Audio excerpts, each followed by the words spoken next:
Ladies and gentlemen, we are live here in Senton Hotel where we celebrate our legends who have done so much, who had a great impact across our continent of Africa and beyond. And next to me is nobody other than the legend himself, Ubaba Zako. He needs no introduction. I mean, he produced the likes of the Queen of Gospel, Dr. Rebecca Malope. I have to admit, I've been looking forward to interview him.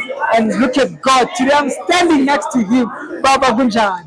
By grace, Baba, all is well, man. No, I can see you looking very good. You're well as well. Thank you so much. What an honor. What an honor. Baba, how do you feel that today you have been invited here to be celebrated with a lifetime achievement? So great, immense contribution in the gospel music industry and other genres, I believe, because you are a true living legend. How did you feel when you received that call that we said, Baba, we want to honor you? With God, because we're fortunate that we were given talent in gospel music. Yes. Now it's like we're saying we give back what He gave us by worshiping Him. Yes. So we know that when we do that, when you worship, wonderful things come your way. Amen. So we're very excited. Amen. Because this is not a small one. Amen. It's a continent one. Amen. So we're very happy. Well deserved. Amen. So, Baba, how has your journey been? I want you to take us back. What inspired you to start being the producer of gospel music? What inspired you that journey? Well, our country was in turmoil then, 1970s around there. So there was a lot of violence and all that. So we were praying in a way that God intervenes and sort this thing out and bring peace back into our land. Yes. So I think that was the major input. Yes. Wow. So the challenges, there's no way that you have been in this journey without challenges. Yeah. How did you rise from obscurity to stardom, overcoming all the challenges? And just to name few challenges that you have faced in your journey.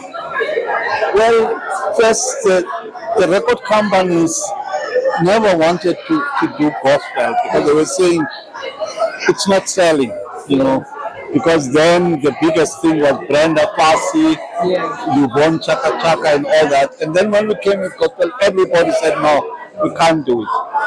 And we had to do the disco. Fortunately, God was in fast even then.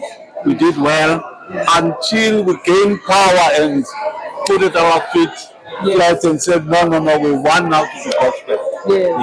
No, that's awesome. Baba, I have this question which I always had it to say we can see that a lot of musicians and gospel artists with their producers along the way they fight. I don't want to mention names, the fight, and we saw on in the media Jazz Celebration founders. There was a time, Nandweni, they just part ways, not in a good way, Babu Sipuma Kabane, Mamshengu Shaba. How did you manage when Anumamo Rebecca to stay together for this long? And did you ever had Nanini face a situation where you feel like you could part ways? And how did you overcome that if there was that moment? There was moments where we just felt, but I think because of the way that we put this together and the way we were praying, because we know that when you do gospel, the devil does not like it, and there's gonna be so many challenges. We face challenges, but fortunately, we've managed to overcome them. Wow, that is powerful. And then last one that I like, you at the late Lundi's funeral, memorial service. You spoke about, and also a recent podcast.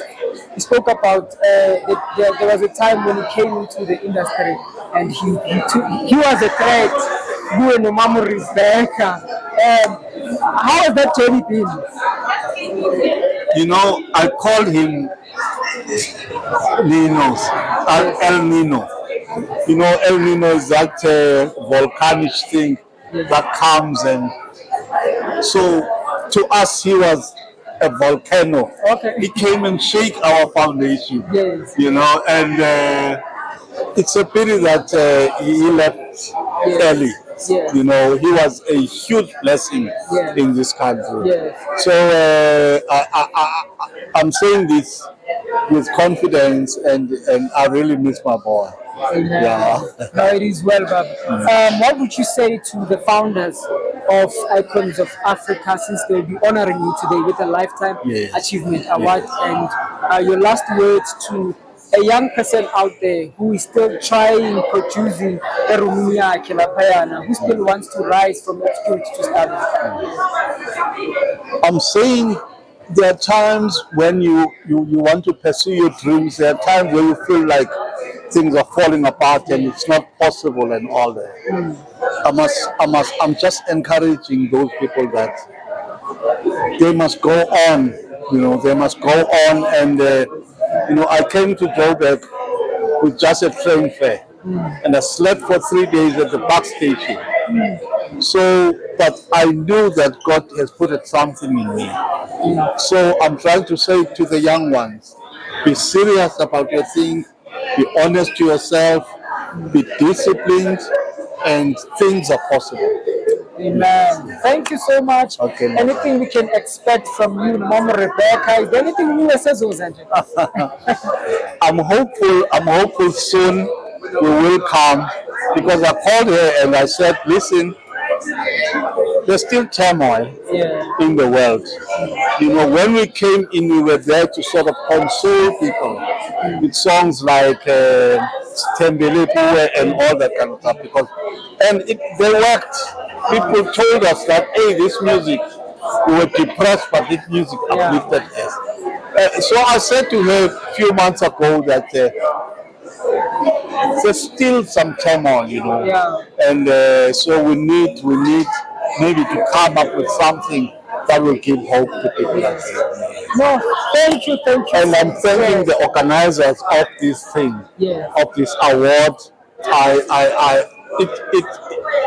It really changed my life. You know, I have a feeling that things will never be the same in my life with this award. Yes. No, thank you so much, Baba, for your work. Ngicala nje ukukhawula ngesandla ukuthi siyabonga kakhulu for your contribution, for inspiring us, and for being a father that you are to all of us. All the blessings. Okay, my God. Thank you so much. Right, Neil.